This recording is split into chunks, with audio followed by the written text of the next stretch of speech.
Se a gente não terminar o Abdharma hoje, talvez ainda na próxima reunião eu pegue alguma coisa do texto, mas a minha ideia era até tentar continuar com ele até o final do ano.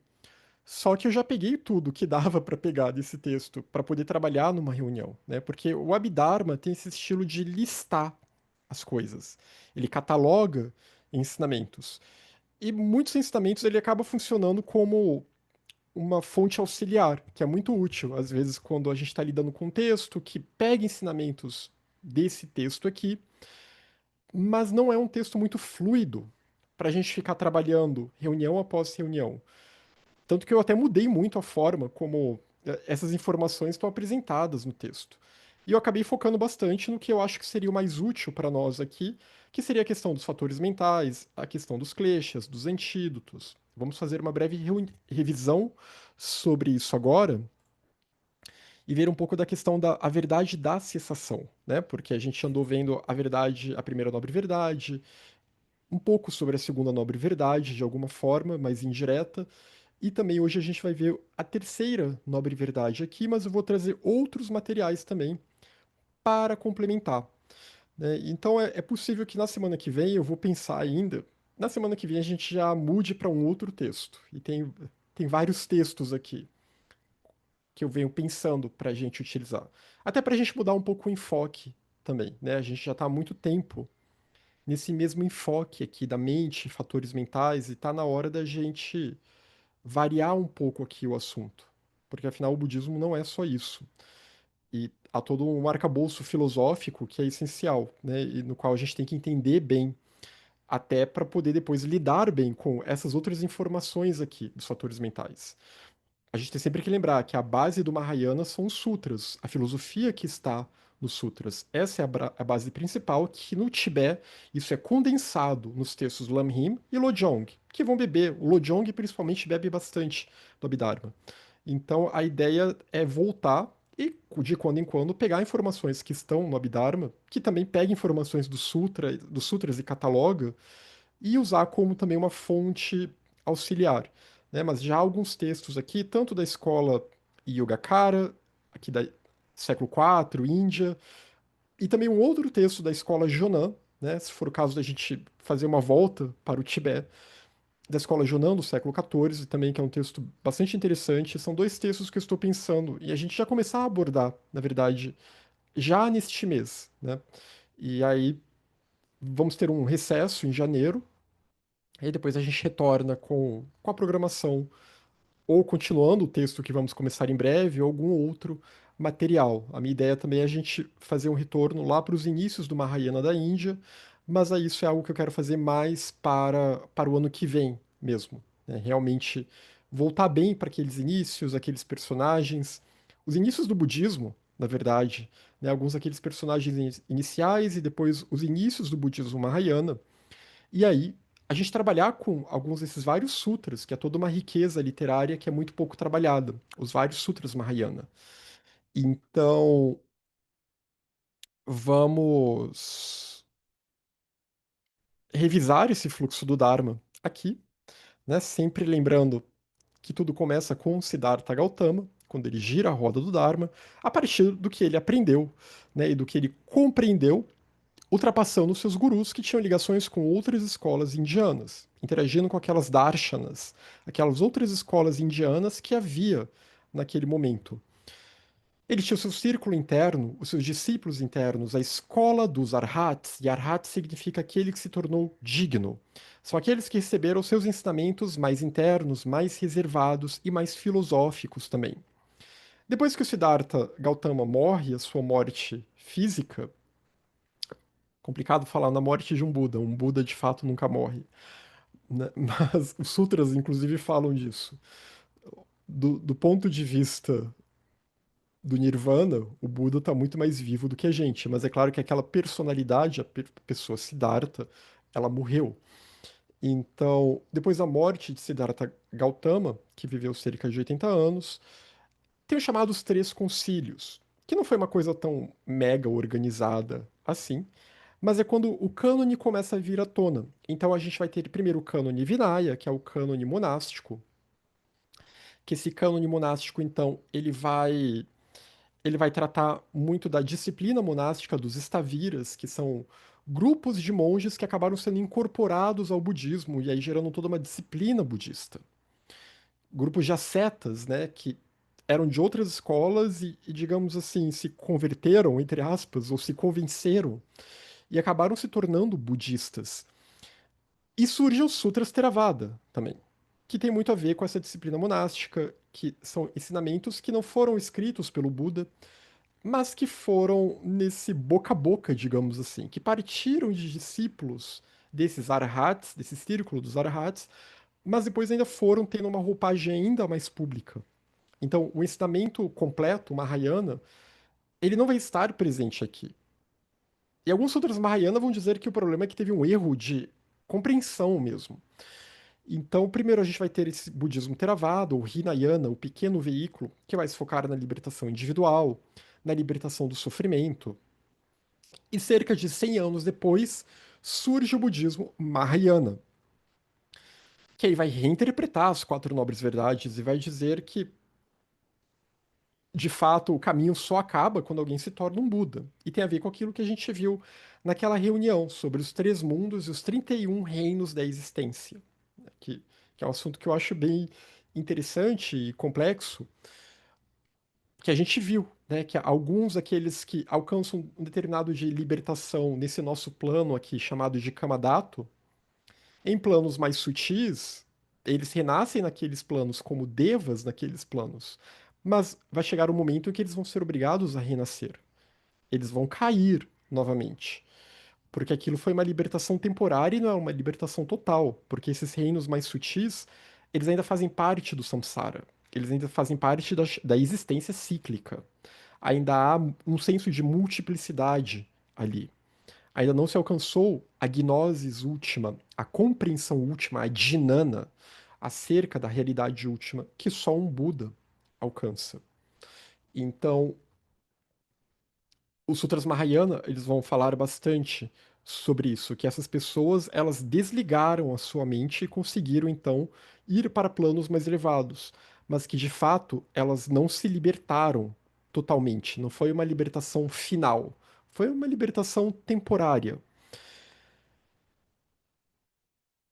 E aí o Mahayana vai enfatizar a necessidade de renascer, de estar como humano, atuando como humano, né, com esse corpo físico, com esses princípios psicofísicos. O Dharma ele não pode ser praticado não fisicamente, digamos assim. É necessário estar a mente e o corpo unidos, todos os princípios unidos aqui. E aí nesse sentido, então, para que se alcance o estado de Buda, é necessário continuar a renascer e continuar aprendendo no caminho, continuar nessa via, né, que outras literaturas, mais do século XIX, a literatura teosófica, vai chamar isso de uma via evolutiva, uma senda acelerada, quando a pessoa, então, ela toma as rédeas do seu processo espiritual.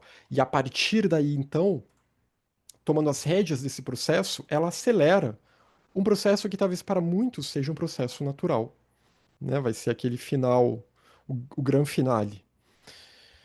Mas para muitos, não necessariamente para todos. Mas então o Mahayana ele busca isso, é uma senda gradual e graduada, para buscar esse tipo de aceleramento e que vai ter a sua vertente mais esotérica, que é o Vajrayana, que é o budismo esotérico. E que aí vão ter as práticas mágicas, né? As práticas tântricas. O Tantra é a teurgia budista, as práticas de invocação de seres celestiais, de deidades, de atributos do divino, para que nós nos divinizemos também, para que nós nos tornemos divinos também. E aí já é um caminho e que não vai se focar tanto nessa linguagem da aversão ao samsara e do sofrimento, mas que vai falar em ver a beleza das coisas, né? Em perceber essa beleza que é uma beleza divina. Então, é uma outra forma de linguagem que, se mal compreendida, pode ser muito destrutiva. Assim como a própria linguagem do budismo comum, exotérico, também pode ser muito destrutiva se as pessoas não souberem lidar com a questão do sofrimento que o budismo apresenta. Se elas tiverem uma postura muito realista ou muito concreta em relação a esse sofrimento de que o budismo fala.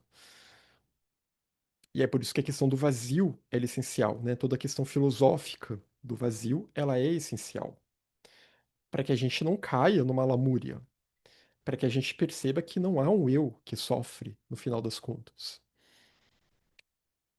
Então, tudo isso surge com a escola Maha Sanjika, ou Mahasangika, a escola da Grande Assembleia, com um personagem chamado Mahadeva, que é um nome muito bonito, né?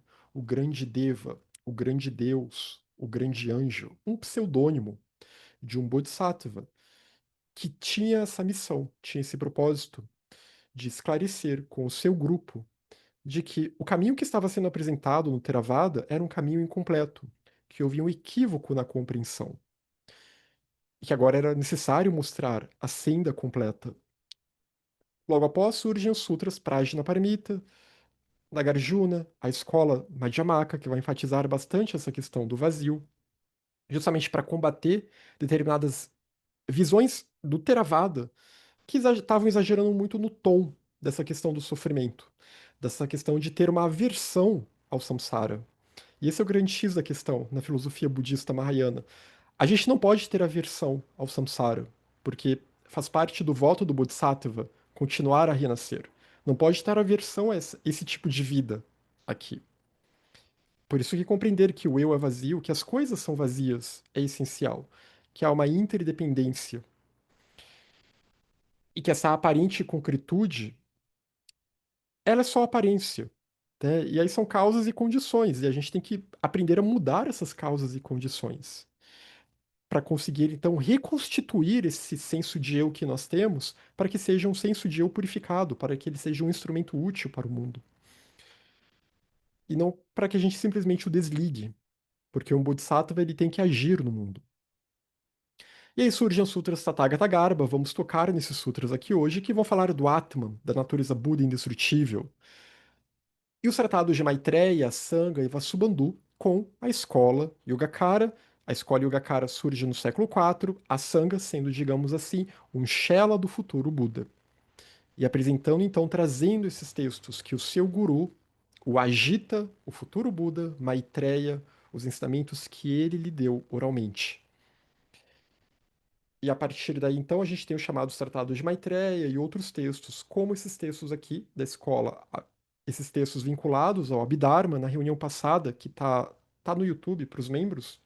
Depois eu vou fazer alguma versão pública mais curta, que fala, eu falei um pouco da história do Abhidharma, especificamente, né? Que ele surge no chamado Terceiro Concílio, quando já temos o Mahayana, e aí tem alguns personagens importantes, Vasumitra, Dharmatrata, Goshaka, Buda Deva, lá no século II AC.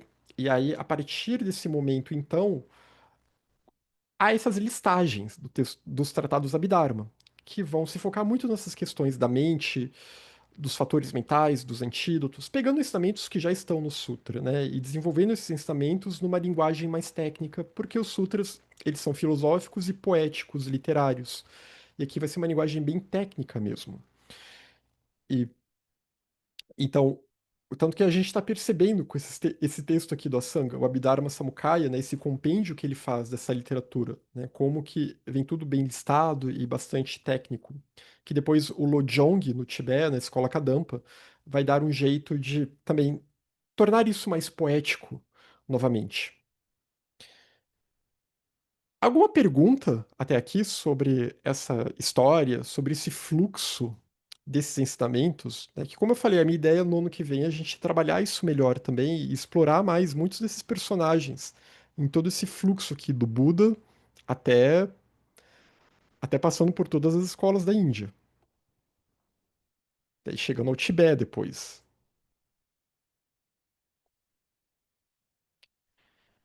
Mas se não, a gente pode ir para o texto agora, né? Eu até comentei também na reunião passada que aquele texto muito popular, o Dhammapada, que é um texto Hinayana, Theravada, ele tem a sua origem no Mahayana, na verdade. Né? Ele não é um texto Mahayana, mas ele é uma adaptação para a visão Theravada da filosofia Abhidharma. Porque um personagem, o Dharmatrata, ele escreveu um texto chamado Udana Varga. E aí esse texto ele foi adaptado para a perspectiva Hinayana Theravada e foi chamado de Dhammapada posteriormente. Então vamos só recapitular rapidamente aqui os 6 fatores mentais não virtuosos, que aqui são os kleshas primários, os kleshas raiz, né? As perturbações ou aflições ou máculas, as várias traduções aqui para kleshas raiz. Então sempre começando da ignorância. Quando a gente fala que todos os seres estão presos ao samsara, e a ignorância ela tem níveis, né, desde níveis mais grosseiros até níveis mais sutis, a vidya é a grande causa do samsara.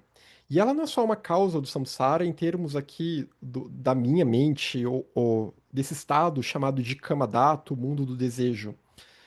Ela é uma causa cósmica do samsara. Sem a vidya, nós não estaríamos aqui.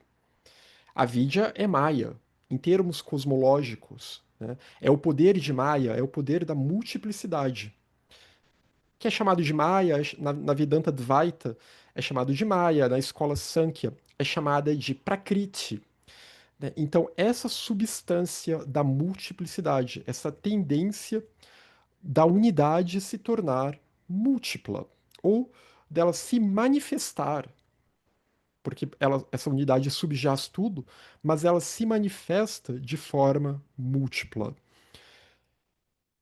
Só que nesse processo de manifestação, em que vão surgindo seres, sistemas de mundos, e é um ciclo sem fim, né? E aí há um movimento, e esse movimento a gente chama de karma. E nesse movimento, as condições de um cosmos anterior vão ditar como será o cosmos seguinte, né? As condições, o que seremos num próximo sistema solar, num próximo universo, vai depender de como nós vamos terminar aqui nesse processo, né? Quando chegar a hora do pralaya. Em que condições nós estaremos? Em que condições o nosso planeta estará? Então, tudo isso é o poder do karma, que também não é só uma coisa humana. O karma é uma lei cósmica, essa lei da harmonia. Mas então, e tudo aqui é regido por esse poder da multiplicidade. Que a escola Sankhya na Índia vai falar que é um processo muito natural, né? Não é um processo a ser condenado, não é uma punição. É um processo natural. Do ponto de vista budista, o que se diz é que é um processo desde tempos sem início. Tem uma palavra em sânscrito que é anadi. Anadi quer dizer isso, sem início, sem começo. A gente não consegue digitar, né? Foi a partir daqui que começou esse ciclo infindável de manifestações e destruições do cosmos. E aí nascimentos de novos cosmos, etc. Mas nesse processo, em alguns sistemas de mundos, a depender do karma, vão surgir seres vivos, seres que têm mente, do ponto de vista budista, o que a gente chama de seres sencientes. E em alguns desses mundos, essa mente ela vai se desenvolver a tal ponto que serão mentes que serão capazes de entender essa realidade, de compreender essa realidade, que é o caso do ser humano aqui, no planeta Terra, que é o único que consegue se tornar um Buda. É o único que consegue desvelar por completo, pelo que dizem os textos, porque ele tem de fato a constituição psicofísica necessária, ele tem uma mente devidamente assentada por estar num corpo físico, né, por estar num plano mais concreto, muito mais do que um deva teria. Então, por isso ele consegue ter um poder de discriminação, né? Lembra dos fatores mentais que nós vimos na reunião passada? Aqueles fatores mentais sempre presentes que nós vimos aqui, que a gente pode até retornar a eles.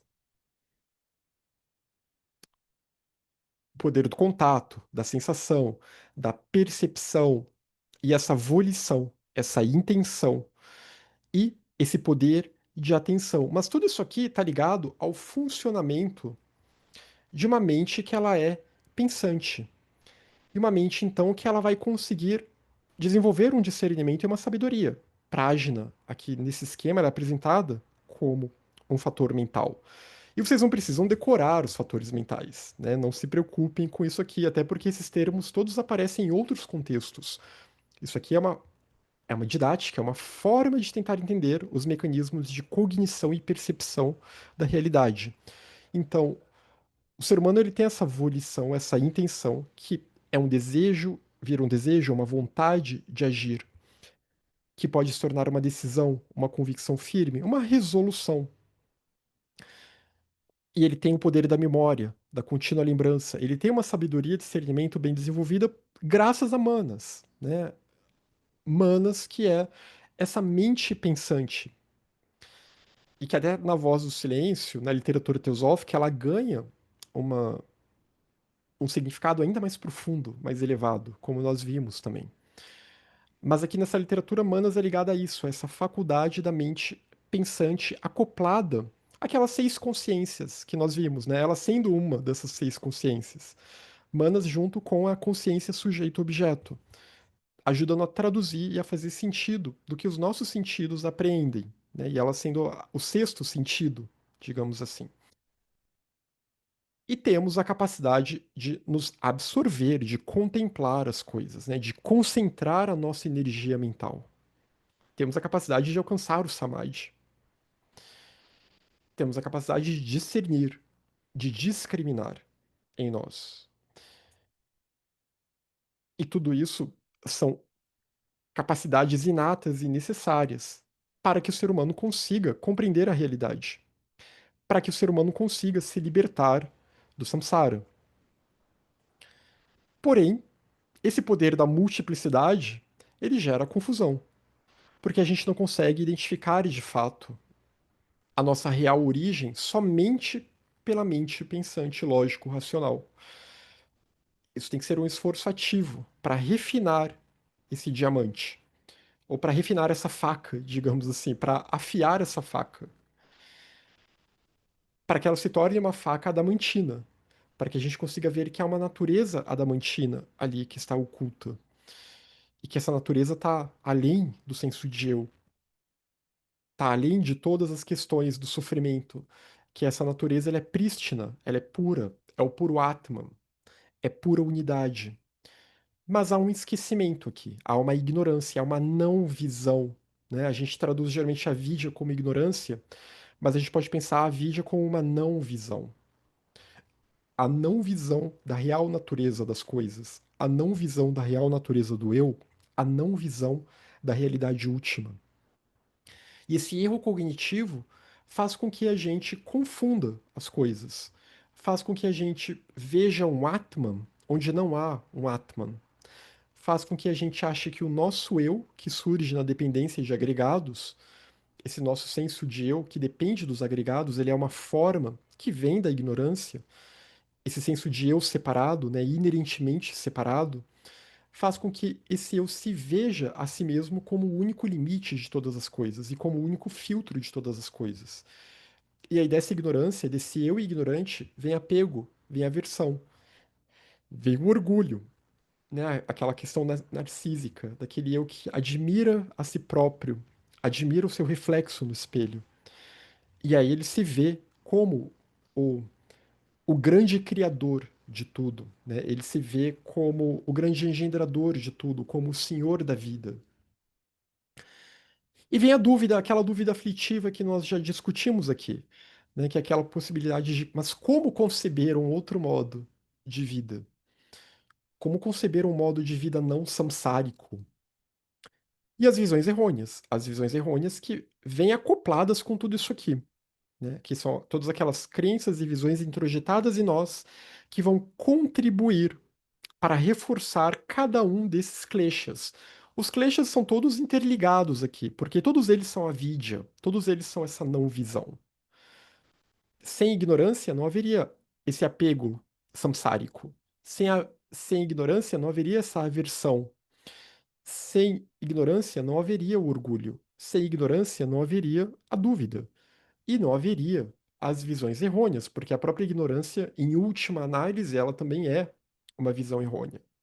Então, esses são chamados kleshas raiz, que aqui nesse esquema, eles entram como seis fatores mentais não virtuosos primários, e que eles também estão presentes na nossa mente. Né? Eles estão presentes na mente de todos os seres que estão no samsara, porque a vidya, como eu falei, é um atributo de Maya, é um poder cósmico. Só que na nossa mente, ela vira essa não visão, porque é essa força cega da manifestação. E aí, quando chega nesse estado humano, que a gente tem esse poder de discriminação, a gente começa a se perguntar: tem alguma coisa estranha aqui? Tem alguma coisa errada nesse mundo? E ao mesmo tempo também, esse senso de eu, que se apega a coisas que são impermanentes, que não trazem satisfação, que tem desejo por essas experiências, porque ele atribui a si próprio uma natureza falsa, e ele acha que essas coisas que lhe pertencem, que ele deseja, vão lhe trazer contentamento, essas coisas não lhe trazem contentamento. E aí vem toda a questão do sofrimento, né? Vem toda a questão de dukkha. Por isso que o budismo tibetano vai enfatizar bastante isso, mas também a gente vai ver isso na Índia, no Mahayana. A causa do sofrimento não é o desejo, é algo anterior. A causa do sofrimento é a ignorância. Essa é a causa do sofrimento, é a causa de dukkha. E dukkha aqui como é traduzido como sofrimento, né? Mas dukkha é esse modo de viver em que nós estamos nessa corda bamba, em que a gente não consegue achar uma estabilidade, embora a gente se iluda achando que as coisas têm estabilidade. A gente acha que vai viver para sempre, a gente acha que o nosso eu é fixo, que o nosso eu é a nossa essência, que as coisas ao nosso redor são fixas, que haverá um ponto nesta vida em que teremos um contentamento fixo. Então a gente não consegue navegar pela impermanência, que é uma das marcas do samsara, porque a gente confunde o Atman com o falso Atman, o espírito real com o falso espírito, como diriam os gnósticos. O Atman com o Anatman. E o samsara é o reino do engano, é o reino da falsidade, é o reino do não Atman, é o reino da negação do Atman, é o reino em que o Atman é obscurecido. E isso resulta em sofrimento. E desses kleshas raiz, nós teremos então os secundários aqui, né? É claro que essa lista ela pode aumentar muito. A gente pode pensar em várias outras perturbações, vícios, vários outros sinônimos que vão nos dar nuances aqui. E que todos têm relação, no fundo, com esses seis. Mas derivando, então nós temos os chamados fatores mentais não virtuosos secundários. A raiva, o ressentimento, a dissimulação, o desprezo, a inveja, a avareza, o engano, a hipocrisia, o ego inflado, a crueldade, a falta de vergonha, a falta de consideração, a melancolia, que é uma coisa que às vezes afeta muito pessoas envolvidas com o budismo, né? Isso é muito preocupante, porque o budismo fala de sofrimento, tanto de sofrimento, que às vezes as pessoas acabam entendendo errado as coisas e acabam indo por uma via melancólica. Mas a melancolia ela é um klesha, ela é uma perturbação, ela é um vício. E ainda há um apego a um eu ali, né? Então, essa questão da melancolia eu acho bem. É uma coisa bem interessante, porque pode afetar as pessoas na busca espiritual, não só no caminho budista, em todos os caminhos que buscam um tipo de libertação e desapego das experiências sensórias. A gente vê as crises que acontecem, as noites escuras da alma. Os místicos, em várias tradições, têm que lidar com isso. Como aprender a lidar com a insatisfação, né? Mesmo quando a gente ainda está no samsara, mesmo quando ainda não estamos num ponto em que estamos próximos de nos libertar do samsara. Tem até a piada que aquele filósofo que muitos aqui devem conhecer, o Schopenhauer, que ele foi influenciado pelo budismo, um pouco pelo hinduísmo também, principalmente pelo budismo. Mas uma época em que havia pouco acesso no Ocidente a materiais budistas, e o pouco acesso ainda eram materiais bem básicos do Theravada. Então se diz que o Schopenhauer, ele não passou da primeira nobre verdade, porque ele acabou desenvolvendo uma filosofia que acaba sendo bem melancólica no tom, né? Não é só isso, também ele é muito mal compreendido, mas acaba tendo uma estética meio melancólica ali, porque ele tinha uma personalidade saturnina, melancólica também, né? Já tinha uma tendência ali, um samskara ali. Mas o fato é que também quando a gente não compreende direito, pode acabar indo por esses caminhos. E o outro perigo também é a euforia, né? E aí tem a ver com aquelas questões da meditação, o torpor ligado à melancolia, a euforia ligada a uma agitação excessiva da mente. Quando a pessoa também fica empolgada demais, empolgada além da conta. E a mente começa a ficar muito eufórica. E aí vem uma gula por experiências, experiências espirituais, pode ser também, né? Aquela gula por coletar experiências. E aí há uma agitação, há uma ansiedade ali. E aí fica nesse jogo entre essa euforia e a melancolia, muitas vezes, né? Fica oscilando entre um polo e outro polo. A falta de convicção, a falta de fé, né? E como que isso também atrapalha bastante no caminho. E a melancolia pode levar para essa falta de convicção. Todos esses aqui podem levar para a falta de convicção. A preguiça, a indolência, né? Essa energia também da letargia, de você acabar não querendo se esforçar minimamente que seja, de ver todo o esforço como uma grande labuta, e aí vai ter a ver com a falta de convicção também, pode ter a ver com a melancolia. A própria euforia pode gerar um certo tipo de preguiça também, né? Preguiça de tudo aquilo que te tire do estado eufórico. O descuido, né? A negligência, o esquecimento, a desatenção, os dois aqui bem relacionados. E a instabilidade mental, que eu acho que abarca tudo isso aqui, né? Mas aquela mente que não consegue encontrar o mínimo de estabilidade. Porque tem desatenção, tem esquecimento. E a gente pode pensar, a literatura Abhidharma, ela vai sempre dizer que a questão aqui não é a gente nem se focar tanto nessas questões. A gente identificar em nós, né? Não pode se esconder debaixo do tapete. Mas a partir daí, se eu sofro muito de ataques raivosos, se eu sou uma pessoa pavio curto, se eu sou muito marcial, talvez não seja boa ideia eu ficar focando muito na raiva e nem tentar reprimi-la, mas focar naquilo que pode funcionar como um bom antídoto para essa raiva, como um contraponto para essa raiva. Que em muitos casos vai ser exercitar a paciência, mas aí tem que entender bem o que que é a paciência, tem que entender bem o que que é a paramita kshanti. As seis paramitas, elas funcionam como um antídoto supremo para tudo isso aqui. Todas elas vão abarcar várias dessas questões que estão aqui.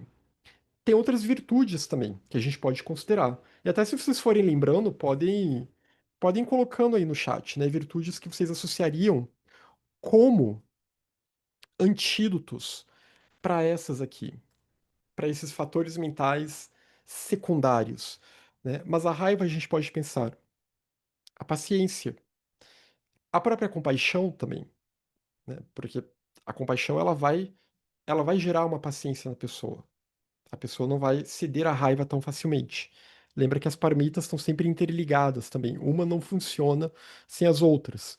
Então tem que ter uma generosidade boa para que se tenha uma paciência boa. Para que não haja ressentimento, o desapego é importante, né? É um possível antídoto aqui, né? É você se desapegar das expectativas em relação aos outros, para não ficar aquela pessoa amarga que vai ficar nutrindo o ressentimento contra coisas que às vezes o outro nem sabe que fez contra você, né? Mas na sua cabeça alguma coisa ruim aconteceu. E às vezes alguma coisa ruim pode ter acontecido mesmo, mas gerar um senso de desapego. A dissimulação é a sinceridade, né? Buscar a veracidade, nós vimos isso aqui. Buscar um tipo de veracidade, mas que seja uma veracidade compassiva, uma veracidade dócil, preferencialmente para não sair agredindo os outros. Nem todo mundo está preparado para sair ouvindo verdades ou coisas que nós achamos que são verdades. A Aline comentou, por exemplo, a inveja, o desapego. Sim, o desapego ele pode funcionar, né? Você se desapegar daquilo que você queria ou daquela posição que te causa inveja em relação ao outro, né? E desenvolver a empatia também, que os textos vão falar bastante sobre isso. A empatia como uma das quatro virtudes imensuráveis que vem junto da equanimidade, e vem junto da compaixão, e vem junto do amor. Que é aquela empatia que ela é uma alegria empática, uma empatia alegre, que você se alegra com o sucesso do outro. Mesmo que ele tenha conseguido algo que você queria e você não conseguiu aquilo. Mas você se alegrar pelo outro. E é sempre bom, né? Pensar que quanto mais pessoas estiverem tranquilas, é menos perturbação para elas e para nós também. Então, ter esse senso de uma empatia alegre ou uma alegria empática, a avareza vai entrar o desapego, vai entrar dana, a generosidade também, né? Aprender a doar as coisas, né? A é, não ficar coletando coisas que você não precisa mais. Saber o que doar, aí tem que ter o discernimento para quem doar, né? Se aquilo também não vai te causar nenhum prejuízo. Mas o desapego também é importante, né? Os dois têm que andar juntos aqui. O engano, né? Buscar cultivar o discernimento. O discernimento, a veracidade, a sinceridade. E a sinceridade, ela começa para com nós próprios. Se nós não temos sinceridade conosco, nós não seremos sinceros com os outros. Mas também uma sinceridade compassiva até conosco, né? Também não pode ficar se chibatando, porque esse rigor, essa repressão, ela vai também virar ressentimento contra os outros, né? Ela vai virar uma atitude amarga em relação aos outros também, uma atitude inadequada em relação aos outros. A hipocrisia, né? Buscar Shila, a harmonia, a ética, uma coerência mínima. O que a gente consegue dentro das nossas possibilidades. Uma coerência mínima entre o nosso modo de vida e o que a gente acredita, o que a gente acredita que é o certo a fazer. Para também não cair naquela dissociação cognitiva que tem muito a ver com a hipocrisia, né? Que eu falo uma coisa, mas eu faço totalmente outra. E aí isso se volta contra nós, isso vira sofrimento. A gente tem sempre que pensar que as consequências kármicas, o Abhidharma fala disso, o Abhidharma Samukaya, não necessariamente elas serão somente situações que vão acontecer do outro fazendo algo contra nós. Mas a retribuição kármica, ela vem por meio da sensação também. Porque a nossa mente, na sua natureza essencial, ela é pura. E ela julga a si própria. E há algo em nós, há uma mente mais sutil em nós, que ela vai nos julgar. Então você pode fazer alguma coisa errada, que para você, né, foi errado, enfim. E aquilo ninguém vai saber, mas você sabe. E vai vir uma sensação ruim em algum momento, né, que ou vai se manifestar como culpa, vai se manifestar de alguma forma, aquilo lá. Isso já é também uma consequência kármica que é experienciada, né? As consequências kármicas, elas vêm também nesse quesito da sensação, principalmente quando a gente lida com karma mental. As sensações, as emoções que vêm juntos ali. Mas isso também poderá vir em situações, né? Dependendo do que você está fazendo em relação aos outros, em situações que aquilo de alguma forma você vai passar também por aquilo, né? Você pode ser uma vítima da hipocrisia alheia, por exemplo, em algum momento, em alguma vida. O ego inflado é buscar a humildade, buscar entender que o eu é vazio, né? Mas a humildade ela funciona aqui, né? Se colocar no seu próprio lugar e entender que se estamos no samsara, esse ego não tem por que estar inflado, porque a gente está aqui sendo repetente nessa escola. Estamos aqui ainda incapazes de liberar todo o potencial humano, que é o potencial de ser Buda. Nem bodhisattvas elevados somos ainda. Não somos Mahatmas, não somos libertos. Então, não tem por que ter muito ego inflado. E entender que podemos ser muito bons numa coisa, mas certamente não seremos bons em tudo na vida, e sempre haverá alguém melhor do que a gente. Alguém que sabe mais do que a gente. Alguém que pode nos ensinar. E mesmo quem sabe menos, em muitas situações, também pode nos ensinar. Então, buscar uma humildade, uma postura humilde, e que sempre podemos aprender com os outros. A crueldade, aí vem a rimsa, a não violência. Então, buscar uma atitude de valorização da vida, e aí vem a compaixão também, né? Então, não cair nesse tipo de crueldade. Não ter atitudes cruéis em relação aos outros, que podem ser a crueldade contra os animais, a crueldade contra a vida vegetal, né? Contra uma árvore, por exemplo. Esses dias aqui queimaram uma árvore só de brincadeira, né? Uma árvore antiga da cidade, uma das mais antigas. A pessoa queria fazer uma brincadeira e queimou e destruiu aquela árvore. Então, pensar que a vida em todos os seus aspectos, ela merece ser valorizada, porque é a nossa vida também. E buscar então uma atitude inofensiva, né? Que isso é a rimsa. E sabendo que toda crueldade, ela será respondida com crueldade também, né? Tendo ciência das consequências kármicas, se a gente quiser, se quisermos ser cruéis com as nossas palavras, que saibamos que com o mesmo rigor com que julgaremos os outros, seremos julgados também mais adiante. A falta de vergonha, o autorrespeito, que nós vimos aqui também, né? Então, ter um autorrespeito para ter esse senso de vergonha, que é muito você se valorizar, né? Você valorizar a preciosa vida humana, essa oportunidade que você tem de não perder tempo com ações que não vão ser salutares para você. A falta de consideração, de novo, a compaixão, a generosidade, a empatia, desenvolver consideração para com as outras pessoas, se percebendo como parte do todo. A melancolia, aí como enfrentar a melancolia?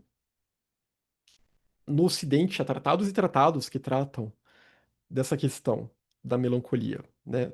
Na Renascença, virou uma questão. Marcílio Ficino lidava bastante com isso. Tem um outro autor, eu até esqueci, que eu até tinha citado aqui antes, mas que possivelmente é um pseudônimo do Francis Bacon, dizem as fofocas esotéricas, que também escreveu um livro extenso sobre essa questão da melancolia. Mas o que todos esses autores vão dizer é que primeiro a gente tem que ter uma boa rotina saudável de vida, da vida física mesmo. Não podemos ficar empoeirados e isolados totalmente. Então, o contato com o sol, nas horas aqui saudáveis, hein, gente? Eu não tô mandando ninguém tomar sol meio-dia. Por favor, não façam isso. Mas buscar um contato saudável com o sol, com protetor solar, ok? Com boné, o que seja, sem problema. Mas um contato com a luz, com a luminosidade. E não precisa nem ficar com a luz queimando a pele. Mas só o contato com a luminosidade ao redor, né? Olhar para o céu num dia bonito, tudo isso vai te ajudar também a enfrentar essa melancolia e buscar entender, né, que a vida humana ela é preciosa e que temos essa oportunidade, que temos acesso ao Dharma e temos uma oportunidade de prática. Tentar praticar, tentar cultivar o entusiasmo, cultivar víria, que muitas vezes é mal traduzida como esforço, mas que a gente pode tentar entender como entusiasmo. A gente pode tentar entender como uma alegria também, como coragem, essa reta energia, né? E essa reta energia que ela carrega em si esse senso de confiança, de coragem, de alegria, de entusiasmo. Então, buscar se alegrar, né? E buscar ver a beleza no Dharma e coisas que nos inspiram também. Tudo isso pode ajudar como antídotos em relação à melancolia, né? Como eu falei, o budismo fala do sofrimento, mas a ideia não é ficar sofrendo. O Renan comentou, depois das 6 o sol já está fazendo fritando. Como eu falei, não precisa ficar fritando no sol, mas apenas abre a janela e olhe para o céu azul, né? E para um dia bonito. Então, para ter um contato até com o prana, que não é necessariamente ter que queimar a pele no sol, né? E se for sair no sol, é o velho conselho, usem protetor.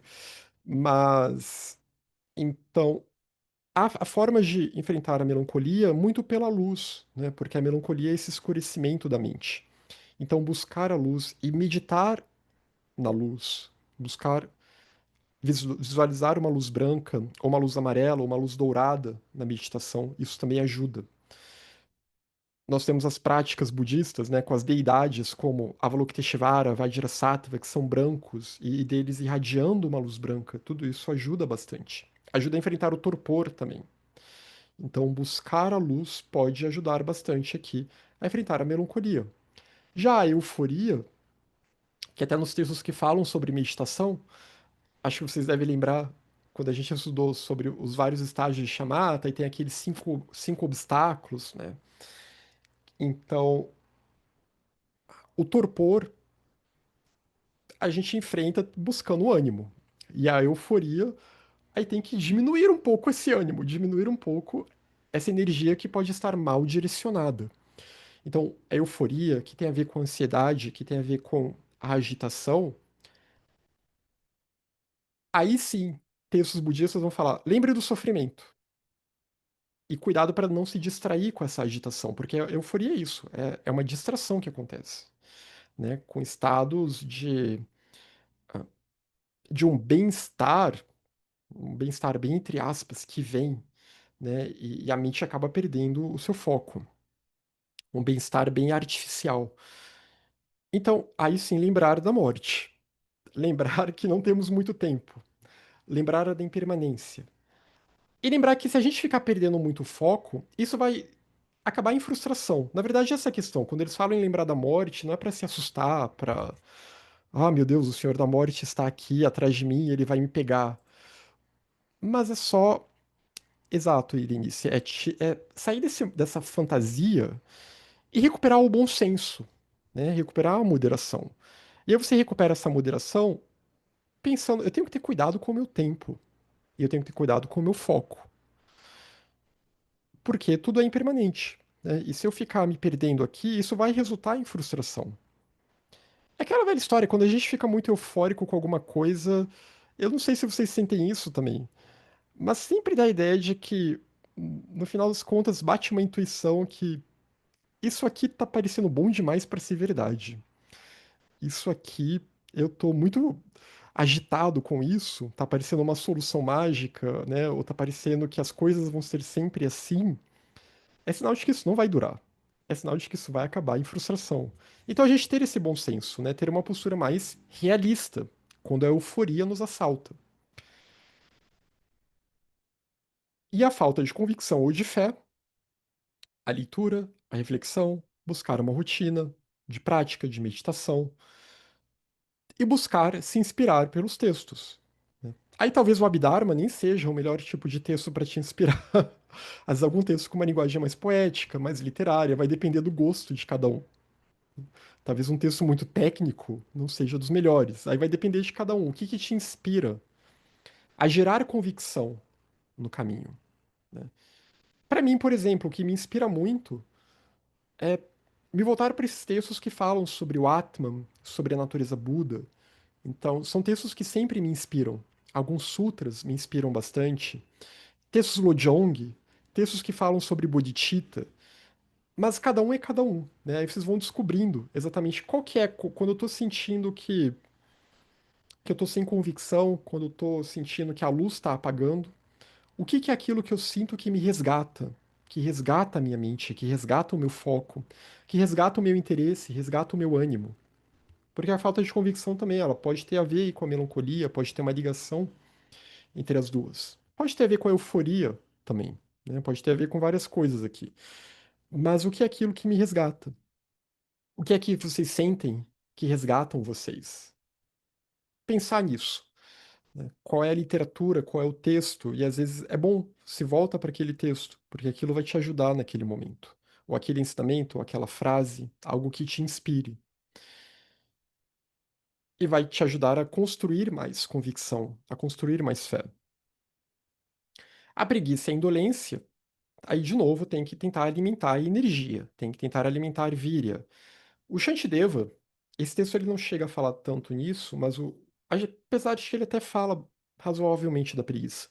Mas o Shantideva ele até vai dizer, né, que um tipo de preguiça tem aquela preguiça física, que é o cansaço, que aí o corpo tem que descansar, aí não tem o que fazer. Mas tem uma preguiça mental, que é o embotamento da mente, que vai estar um pouco ligado a essa ideia da melancolia, do torpor, da letargia, que aí muitas das coisas que a gente falou cabem aqui. Pode estar ligado a essa falta de convicção também. Então, buscar a inspiração, né? E buscar uma leveza também no caminho. O Sutra do Lótus, ele diz que o Bodhisattva, ele é como alguém que pisa num campo de flores. E por isso, o seu caminhar, ele é leve. Então, tentar ter esse tipo de caminhar leve na vida, né? Tentar ter esse tipo de atitude. Isso aqui não é para ser pesado. Como diria Rumi, isso aqui não é uma caravana do desespero. Mas então, buscar de alguma forma se estimular aqui, né? E às vezes você tem que realmente ter uma atitude mais rígida, né? Uma atitude mais enérgica e levanta, se força a levantar e dá um jeito de organizar a sua rotina. Às vezes a gente tem que ser assim, algumas pessoas, para entrar no tranco, tem que fazer isso.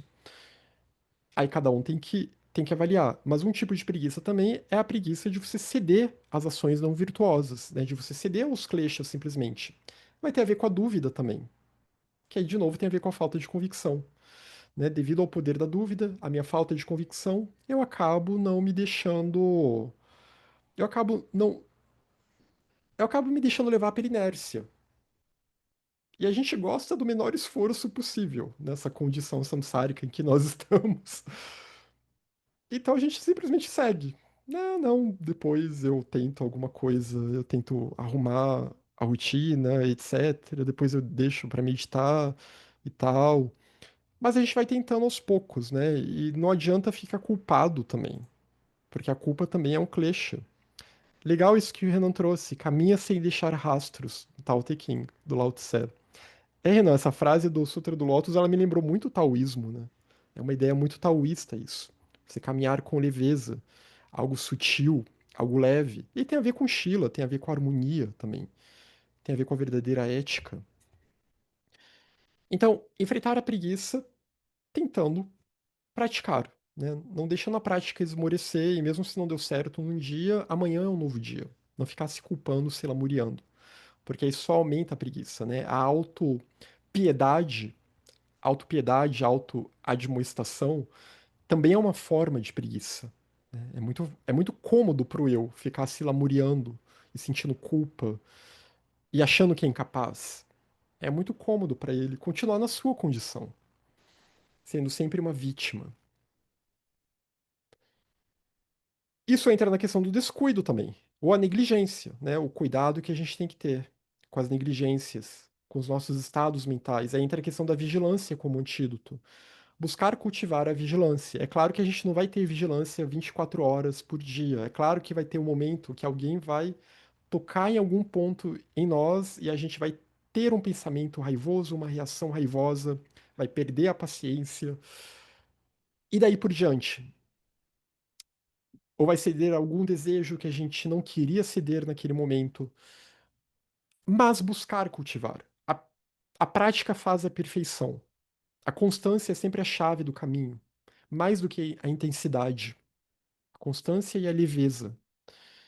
Então, tentar cultivar um mínimo de vigilância possível para que a gente avalie bem os nossos estados mentais e acabe não se deixando levar facilmente por eles. E aí isso vai diminuir a nossa negligência em relação àquilo que a gente se propõe para a nossa vida, né? E cada um sabe o que se propõe, o que a gente almeja ou espera da nossa vida no momento atual para o futuro.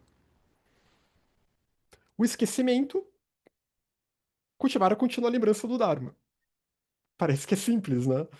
Mas isso você cultiva nutrindo a sua mente. Você nutre a sua mente pelo estudo, pela leitura, ouvindo, né, acompanhando aqui os nossos estudos, conversando, a gente aqui conversando.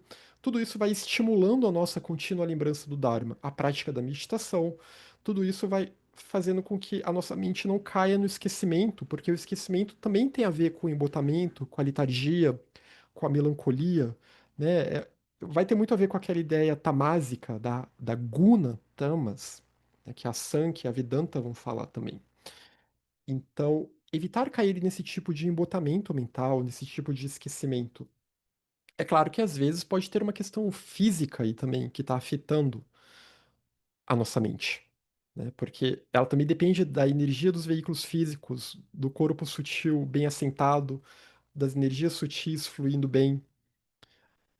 E às vezes pode ter uma questão de saúde, aí tem que investigar, tem que ver se a nutrição está adequada, se o sono está adequado, né, se a vitamina B12 está adequada, todas essas questões. Se a pessoa está muito esquecida, né, no geral. Mas em relação ao esquecimento do Dharma, é aquele esquecimento que realmente a leitura, conversar sobre o assunto, se cercar de companhias que se interessam por esse assunto. Nem que essas companhias sejam livros, sejam vídeos, etc. Tudo isso para nutrir a nossa mente, né, e a prática da meditação a partir daquilo que a gente estuda. estudar, refletir e meditar sobre o que a gente estuda, né? Sobre o objeto de meditação. Tudo isso funciona como um antídoto para o esquecimento, para nos ajudar a ter o oposto do esquecimento, que é a reta memória ou a contínua lembrança. A reta memória que está no nobre caminho óctuplo também. Esse termo sânscrito, não sei se vocês lembram, que a gente viu aqui já várias vezes, smriti. A desatenção tem que ter foco, né? Tem a ver com a questão do esquecimento aqui também. Tem a ver com a questão do estudo. Tem a ver com a questão de buscar não se distrair. E às vezes vai ter momentos da nossa vida que outros assuntos da nossa vida estão tomando contas, né? Ou assuntos familiares, assuntos profissionais, assuntos financeiros, o que seja. Mas nem que a gente tente dar 10 minutos para se dedicar. Se você só tem 10 minutos no seu dia, tá tudo bem. Use esses 10 minutos de forma efetiva. Pega um texto simples que você gosta, que te inspire, dessa tradição ou de alguma outra tradição que te inspire, leia uma sentença. E aí senta para meditar. Por aqueles 10 minutos. 10 minutos do dia. Nem que seja isso. 1% do dia que seja. Para não perder totalmente a atenção. Para não perder totalmente Diana. Para cultivar o mínimo que seja da plena atenção em relação ao Dharma. E também que vai ajudar nessa questão do esquecimento, né? A que a gente não caia no esquecimento. E a instabilidade mental, bom, é buscar a estabilidade mental. Mas busca-se a estabilidade mental buscando cultivar a serenidade, né? Buscar cultivar um estado de contentamento, de serenidade, de compaixão, de empatia, de equanimidade. Buscar cultivar um estado de amor impessoal. Então, não ceder ao jogo desses kleshas aqui. Não ser um infantil, como se fala na linguagem budista, né? Os infantis somos nós que estamos no samsara. Mas então é tentar amadurecer nesse sentido. Então, buscar a serenidade, a moderação, buscar a temperança, a paciência, buscar cultivar o mínimo que seja das 6 paramitas, né, da generosidade, dana, shila, harmonia ou a ética, kshanti, a paciência, virya, a reta energia do entusiasmo, dhyana, a própria plena atenção, né? A questão da meditação era importante aqui para ajudar a gente. E prajna, a sabedoria e discernimento, né, que no seu aspecto mais puro é aquela sabedoria intuitiva, sutilíssima, que leva mais adiante para Jnana, para a sabedoria ainda mais superior e a gnosis, né? Jnana é gnosis, mas prajna também tem uma dimensão que é de discernimento, né, no campo mais concreto aqui, da nossa mente concreta. Viveka, né? Então, cuidar bem do discernimento, do nosso discernimento, até em relação a nós mesmos. A gente fazer uma autoavaliação em determinadas situações, né, que a gente está se sentindo muito afetado emocionalmente em relação a alguma pessoa, alguma situação, e pensar: será que nós estamos agindo como nós mesmos? O que está acontecendo comigo? Será que eu me perdi nesse meu personagem, nesse meu eu, nessa minha persona? Será que está faltando alguma coerência? Será que é isso que eu sou mesmo? Será que eu estou tendo atitudes que seriam estranhas, né? Você buscar se observar de longe, como uma testemunha de si mesmo, e se observar, será que tem alguma coisa estranha? Porque às vezes pode ter. Porque esses kleshas aqui, os textos budistas não falam tanto disso, né? Isso, quer dizer, o budismo esotérico vai falar. E aí, quando eu estou falando de budismo esotérico, é aquele budismo esotérico que aí já entra nos textos da Blavatsky, do Sinet, etc. Né? Mas esses kleshas aqui, internamente, se a gente está dominado por eles, eles vão virar num plano, pensando em termos de plano psíquico, eles podem virar obsediadores, né? Eles podem estimular, são formas de pensamento.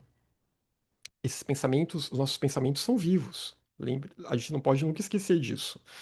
Os nossos estados mentais, eles são vivos. E eles podem começar a nos dominar de um jeito que a gente não esperava. A gente pode acabar obsediado, pode ter elementais, seres também no astral que vão se aproveitar disso. Fantasmas famintos, tentando falar aqui em termos bem budistas, que vão se aproveitar disso para roubar a nossa energia, para se alimentar de nós a partir desses estados, né, que tiram, que tolhem a nossa vitalidade. Então nós podemos nos tornar facilmente vítimas de obsessão aqui. E o melhor exorcismo a fazer é a purificação. E a gente não pode ter medo de quando fala dessas coisas, né? Porque essas coisas acontecem. E acontecem quando a gente está num caminho espiritual. Então, é normal, às vezes, acontecer algo desse tipo. Não é desejável. Mas buscar uma reforma, né? Se você está num ambiente mal assombrado, digamos assim, você limpa aquela casa. Se precisar, você quebra as paredes, reforma aquilo. Se é um ambiente que está obsediado. Se você está com estados mentais que não são o seu normal, e aí isso vai ter muitas questões, né? A sua mente pode ter se acoplado a influências astrológicas negativas, porque você está vibrando naquilo, entra aquela questão do fator mental titana, da volição, do tom vibratório, e isso está atraindo também. A gente está atraindo uma série de parasitas para nós. Então, a gente tem que buscar a purificação. E por isso que a questão dos antídotos é importante. Você vai ter que mudar a rota, vai ter que cultivar os antídotos, vai ter que buscar uma reforma interna, uma limpeza interna. E é claro que há práticas que vão ajudar também. Visualizar luz branca, buscar uma limpeza, uma organização da sua vida como um todo, da sua vida externa, etc. E tudo isso.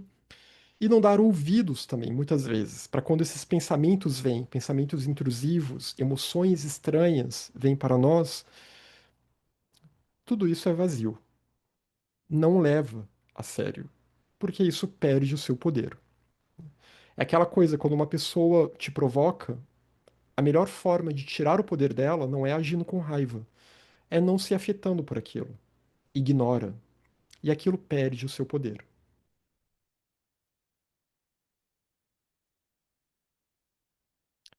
E aí entram os fatores mentais virtuosos que aqui eu quis perguntar para vocês, né, o que seriam possíveis antídotos.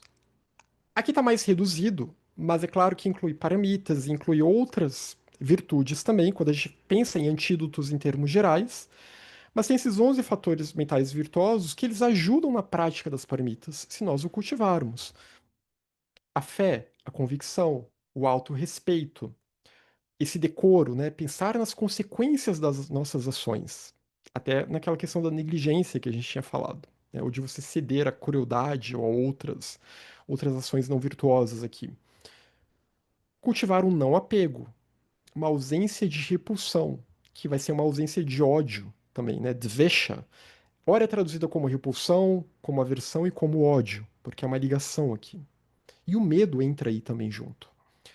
A ausência de confusão, buscar a clareza, que vai ajudar na estabilidade mental, que é enfrentar o poder da ignorância, nos seus vários níveis, né? Então é ter discernimento, ter clareza mental, lucidez.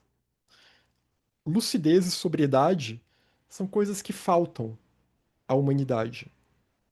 E muitos caminhos espirituais também não oferecem isso. Muitos caminhos espirituais não oferecem sobriedade, deixam as pessoas mais bêbadas ainda.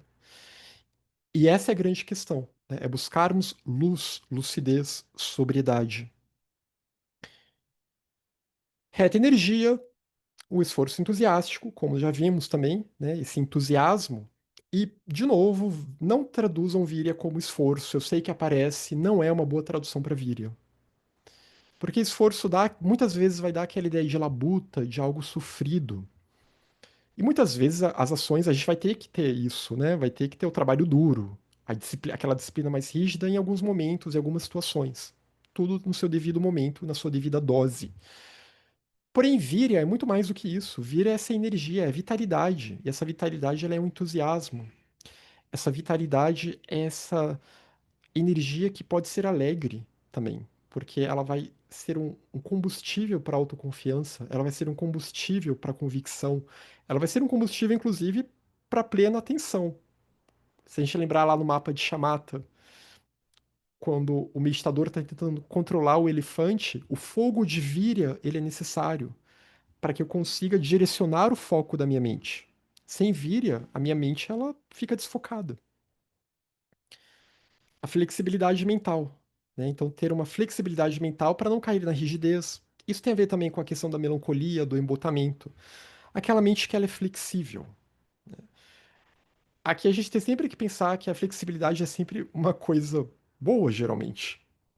A flexibilidade mental, que significa aqui um bom discernimento, que é esse caminhar leve por entre as flores, né? Esse saber fluir com a vida de uma forma adequada, saber a ação adequada no momento adequado, sem se preocupar tanto com os frutos e, ao mesmo tempo, ter uma autoconfiança e uma flexibilidade para entender, né, o ensinamento nos seus diferentes níveis de compreensão, de interpretação, de nuances, etc. Essa flexibilidade mental, porque senão a mente fica rígida. Aí vem aquele problema que eu falei: a pessoa vê que o budismo está falando do sofrimento e ela vê aquilo de um jeito tão rígido que ela introjeta aquilo. E ela acaba só pensando na questão do sofrimento e acaba ficando melancólica, devido a uma má compreensão sobre o que é dito em relação ao sofrimento. E sobre esse termo, dukkha, uma diligência, dedicação, uma equanimidade, né? Aquela equanimidade que é um bom antídoto para aquele orgulho, aquele ego inflado. Não, peraí, estamos todos no mesmo barco. Todos buscam as mesmas condições. Todos querem a felicidade. A Ahimsa, a não violência, que também mencionamos aqui. Então, esses 11 fatores virtuosos, sempre vale a pena tentarmos estimulá-los dentro de nós, com uma forma de purificação, com uma forma de buscarmos essa estabilidade mental. Mesmo ainda estando presos ao samsara, mas buscando um mínimo de estabilidade mental, até para que a gente consiga avançar no caminho, né, no seu devido tempo, cada um no seu devido passo, dentro das nossas possibilidades e do nosso karma.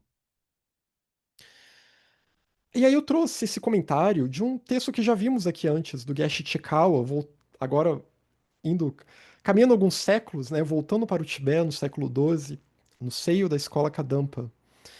Então, nos 7 pontos Lojong, o treinamento da mente em 7 pontos, ou a alquimia da mente em 7 pontos. A gente pode pensar sempre que esses fatores mentais negativos, os kleshas, as nossas circunstâncias, o samsara é uma grande adversidade. Então a questão é como transformar as adversidades na senda, os obstáculos na senda, que são os testes de nós mesmos, para a iluminação. E aí eu trouxe o comentário do Togsmed Zangpo, que também tem uma ligação com a Kadampa, mas ele é mais posterior. Se eu não me engano, já do século XIV ou XIII, posso estar enganado.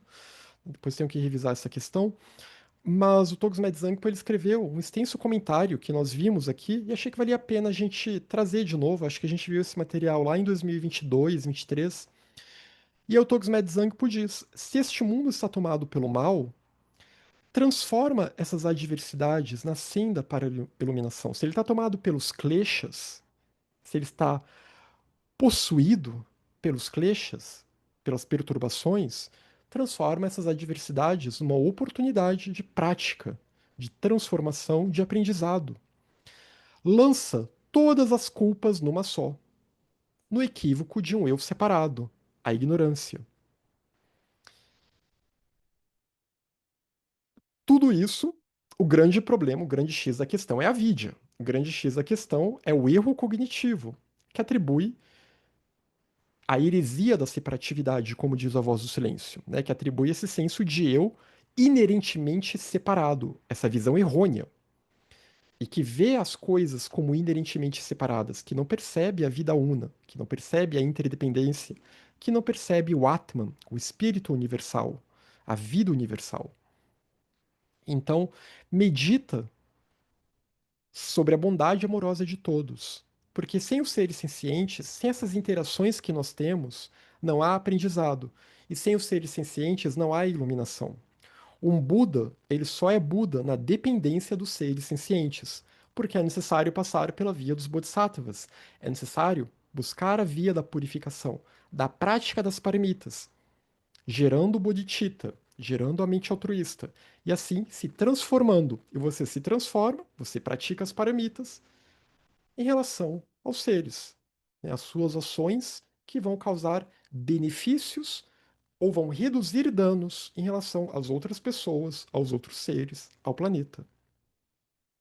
Então, é graças aos seres que nós podemos, quem sabe, um dia alcançar a iluminação, porque os seres são as nossas mães. E é na dependência deles que estamos aqui. Medita sobre as percepções iludidas, como as quatro vestes, como sendo uma percepção distorcida do Nirmanakaya, o Sambhogakaya, o Dharmakaya e o Svabhavikakaya. Não vou entrar, a gente até já viu isso quando viu esse texto, né? A gente viu isso com mais detalhe, mas só pensando que as nossas percepções iludidas, o nosso modo de agir no mundo, é apenas uma sombra, é apenas uma distorção do que poderíamos realmente experienciar, de que um Bodhisattva, ele gera uma veste de luz, que é o Nirmanakaya, que é uma veste pura, e é uma veste então que vai atuar para causar o benefício de todos os seres. É um corpo purificado, um corpo sutil purificado, uma veste de luz, que é mais elevada que o nosso chamado corpo sutil, que o Linga Sharira é algo mais elevado que isso. Então, esse Nirmanakaya é como esse potencial do que nós podemos construir. E o Sambhogakaya como estado de bem-aventurança supremo que um Buda alcança. A bem-aventurança daquele que percebe o absoluto e que se percebe como parte desse todo, que supera as limitações da multiplicidade, que se esvazia da multiplicidade, ou do apego, ou da identificação com a multiplicidade. E o Dharmakaya, que é a realidade última, é a própria realidade última, é a veste do absoluto, que é o Atman em nós, é a natureza Buda em nós. E é essa natureza quintessencial que é a base de toda a vida. Natureza própria real, é a verdadeira existência inerente, que em sânscrito a gente chama de Svabhava, o elemento uno, a base da vida, que aqui está sendo chamado, qualificado também como Svabhavikakaya, né? Uma qualificação do Dharmakaya. Então, se voltar para um outro ideal de vida e de possibilidade de existir ou de não existir, de não existência do eu, mas de uma outra existência, digamos assim, né? Mas a esperança do Nirvana, a esperança da iluminação, a esperança de que também somos capazes de, em vidas futuras, ou quem sabe algum de nós, algum de vocês aqui, talvez não eu, mas algum de vocês, acho que eu não, mas alguns de vocês aqui nesta vida, né, de avançarem bastante no caminho. E isso consiste em estar protegido pelo vazio. Lembrando que o grande culpado de tudo é a vidya, é a ignorância. Então, o vazio como esse escudo, a sabedoria que compreende o vazio, a interdependência como esse grande escudo. E o que quer que eu encontre, aplique a prática do Dharma. Veja como uma oportunidade de praticar as paramitas, de colocar, de ativar aqui, colocar em prática esses fatores mentais virtuosos. São fatores mentais, né? Nossa mente já tá, já tem esse potencial aqui. Então, colocar isso em prática. E assim, quem sabe, a gente consiga transformar a adversidade, as adversidades da vida, que são o nosso karma, as consequências das nossas ações no samsara, transformar essas adversidades numa oportunidade para o aprendizado, numa senda para a iluminação. E aí isso vai ter a ver com a cessação do sofrimento, né, que eu ia falar aqui, que eu acho que nem vai dar tempo, porque a gente já chegou já chegou numa limitação aqui do tempo e eu não quero prender vocês mais além da conta. Mas falando bem por alto, daí a gente pode retomar com mais calma na próxima reunião, né? Que o Abhidharma ele fala da primeira nobre verdade. Hoje eu falei bastante da segunda, né? Como a gente vê aqui. O equívoco de um eu separado. A ignorância. Essa é a segunda nobre verdade. É a causa do sofrimento, é a causa do samsara. E a cessação niroda é a cessação do sofrimento, ou seja, é superar a ignorância através da cessação da sua origem. Que alguns textos, o próprio Abhidharma aqui, ele vai enfatizar o desejo, mas outros textos vão enfatizar que, na verdade, é a vidya. Essa é a causa do sofrimento. E o desejo que vem a partir daí. Essa sede por experiências atrelada a esse eu ignorante, a esse eu que é um produto da ignorância. Então, a sensação do sofrimento é a ausência do sofrimento, porque é a ausência da sua origem. E é claro, aí entra a quarta nobre verdade, que é o caminho que leva para a cessação do sofrimento.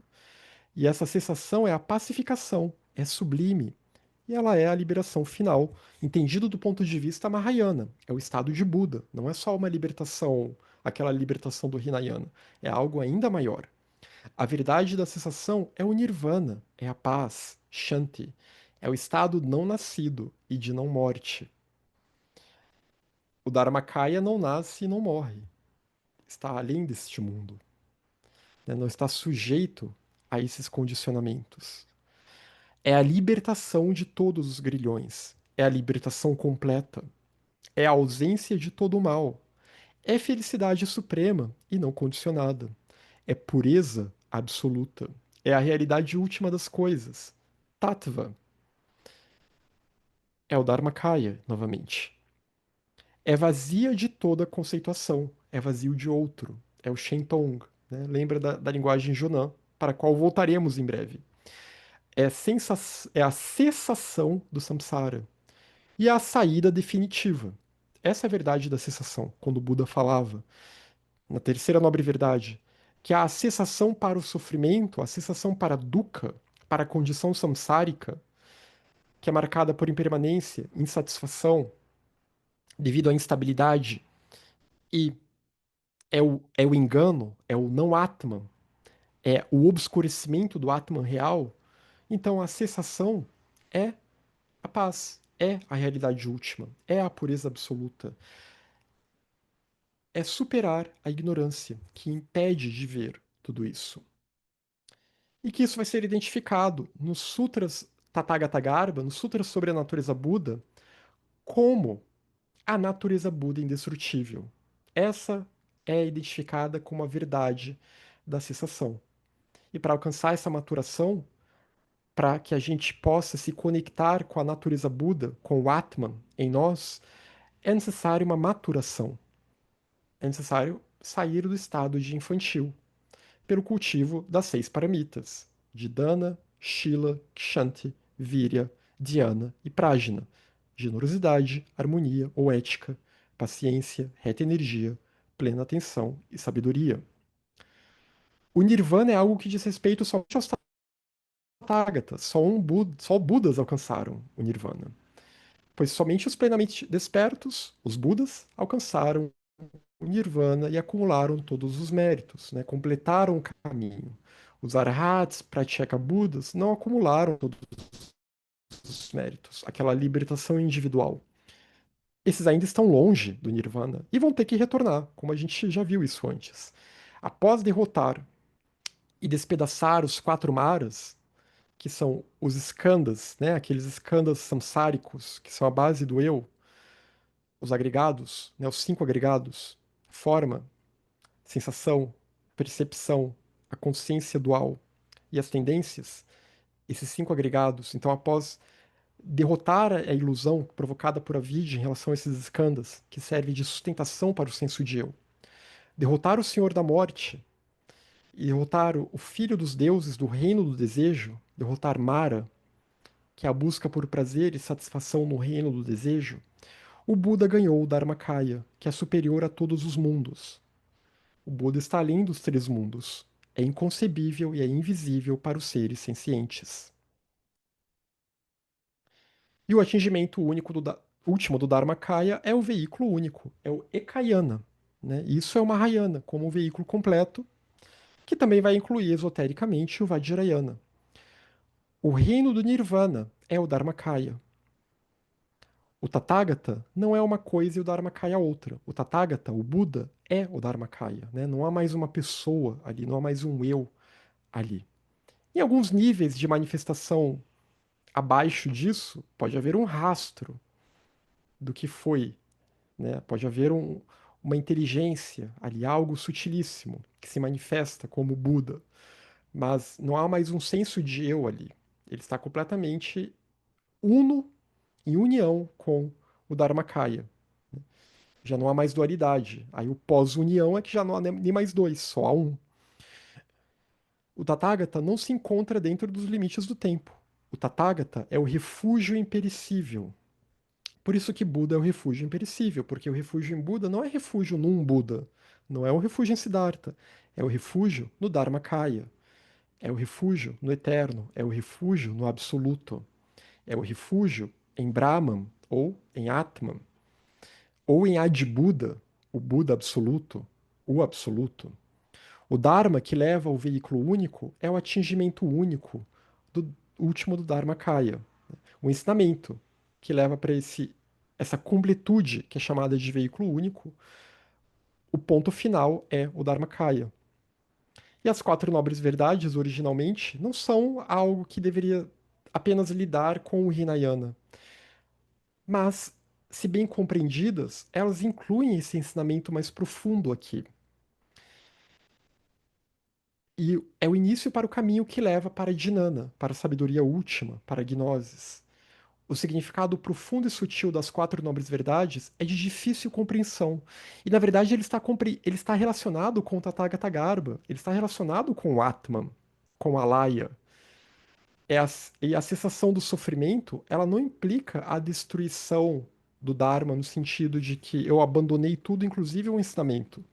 Porque agora eu me libertei naquela libertação individual. Né? Estou naquele estado de sono. O Hinayana não vai chamar isso de sono, mas o Mahayana meio que quer dizer que é um estado, né, de repouso.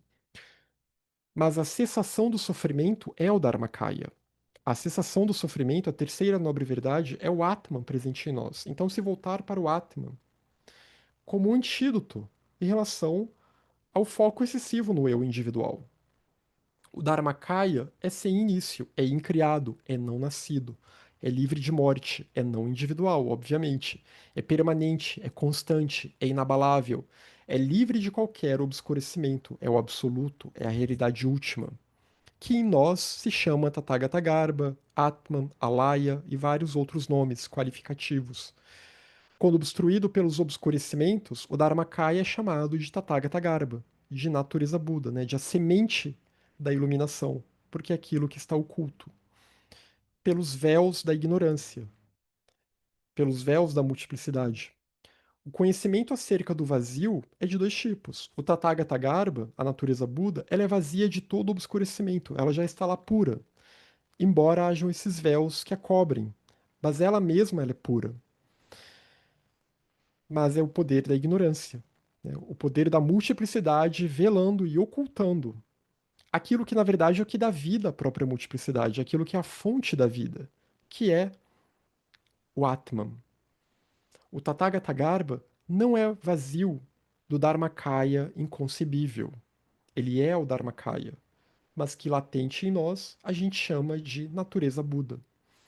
Por isso, nem os Arhats, nem os Pratyeka Budas compreenderam totalmente a terceira nobre verdade. A verdade do sofrimento, da causa do sofrimento e da senda se referem ao impermanente, né? Se refere a aprender a lidar com o impermanente, a gerar uma convicção e a gerar o discernimento, a sabedoria que compreende que tudo isso é vazio, as coisas impermanentes. E a partir daí, despertar para a natureza Buda, despertar para aquilo que é permanente de fato e que está além dos fenômenos, está além do eu, que é o Atman. O Dharmakaya contém a perfeição da permanência, a perfeição da bem-aventurança, a perfeição do Atman. Isso está lá no Sutra. a perfeição da pureza. A natureza Buda, o Tathagata Garbha, tem existência última, sem início e sem fim. Ela é eterna. É o suporte, é o mantenedor e a base. Base em sânscrito é alaya. Se não houvesse Tathagata Garbha, se não houvesse alaya ou Atman, não haveria aversão ao samsara, nem aspiração ao nirvana, pois é o que nos impulsiona a buscar a iluminação. É o fato de haver essa natureza presente, né, que principalmente chegando nesse ponto de ser humano, em que é possível despertar para essa natureza, então é como se essa luz ela está lá. Né? Ela está lá alimentando a mente de forma sutil, com uma intuição sutilíssima, uma budi sutilíssima. O Tathagata Garbha não é um eu, não é uma personalidade, não é um ser senciente, não é uma individualidade. Né? O Jiva não é aquela alma que renasce vida após vida, o Chitta não é a mente, em termos budistas. Está além de tudo isso. É o embrião do Dharma Dhato. É o embrião da natureza absoluta, que é outra qualificação aqui que se dá.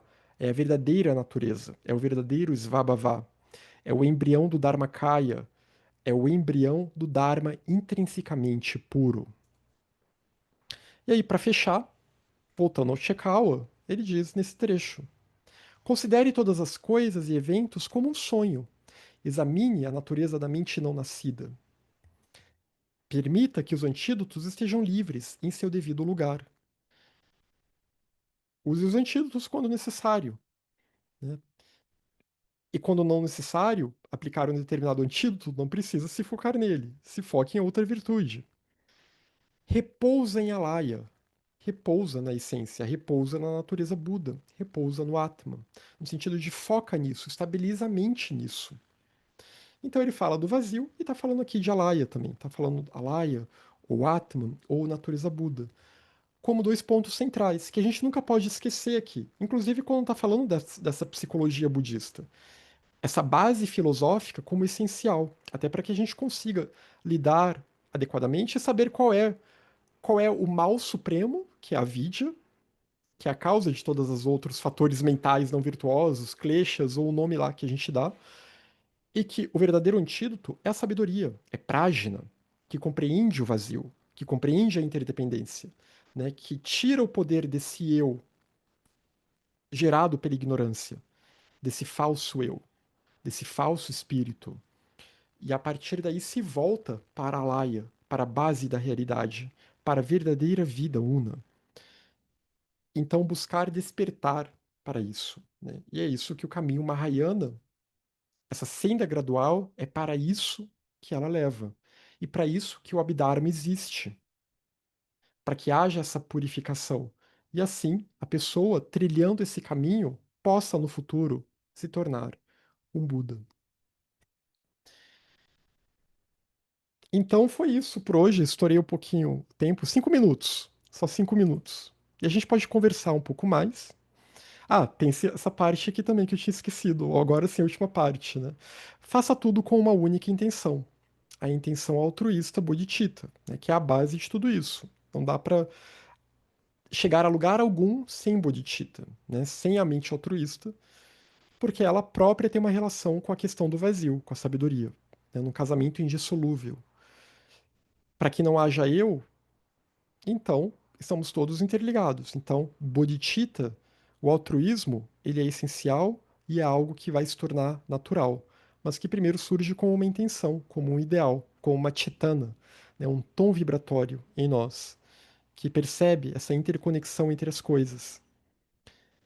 E aplique, então, um único antídoto contra as adversidades, que é o vazio, que é Shunya. E aí, a partir disso, é o discernimento, mas o discernimento que ele vai se manifestar como as outras virtudes. Prajna é o olho das paramitas. Então, todas as virtudes aqui praticadas no budismo, todos esses fatores mentais virtuosos que nós vimos, todos eles têm uma ligação, em termos de prática do Dharma, com Prajna, com a sabedoria, com a mãe dos Budas. A sabedoria que vai diminuir o poder de avidya. Tudo isso é para isso. É para superar a ignorância, para limpar a mente e permitir, então, que ela chegue na reta visão, na reta compreensão. para que haja uma análise adequada e para que assim, então, ela se liberte do samsara e auxilie os outros seres. E o comentário do Togsmed Zangpo ele dá essa dica. Pela manhã, gere uma reta motivação. Mantenha a atenção plena e a vigilância mental durante o dia. Então, ao acordar, gere uma reta motivação, mantenha a atenção plena, vigilância mental. E à noite, ao se preparar para dormir, reveja as atividades do seu dia. Né? Reflita sobre como foi o seu dia. E se você agiu de maneira contrária a Bodhicitta, o supremo antídoto? Podemos pensar em Bodhicitta ou sabedoria, as duas juntas aqui como um antídoto. Se você agiu de maneira contrária a Bodhicitta, a esse ideal Mahayana, explique suas falhas para si próprio, confesse para si próprio, né? Uma sinceridade para consigo mesmo. E decida tentar, né? Aqui está no tentar, não é jurar, eu nunca mais vou fazer isso. Não, porque os Bodhisattvas e Budas conhecem bem as nossas mentes. Eles sabem que a maioria dos juramentos são em vão e que ainda não temos a convicção necessária. Então, tente, decida tentar não repeti-los no futuro. E se não deu certo amanhã, quem sabe depois de amanhã e depois de amanhã. E há muitas e muitas vidas. A nossa mente ela é sem início e ela está fluindo, renascendo por muitas e muitas vidas. Então, o tempo ele é curto, tudo é impermanente, mas também temos tempo. Né? Temos tempo aqui para tentar mudar e direcionar a nossa rota de acordo com aquilo que almejamos. Então foi isso.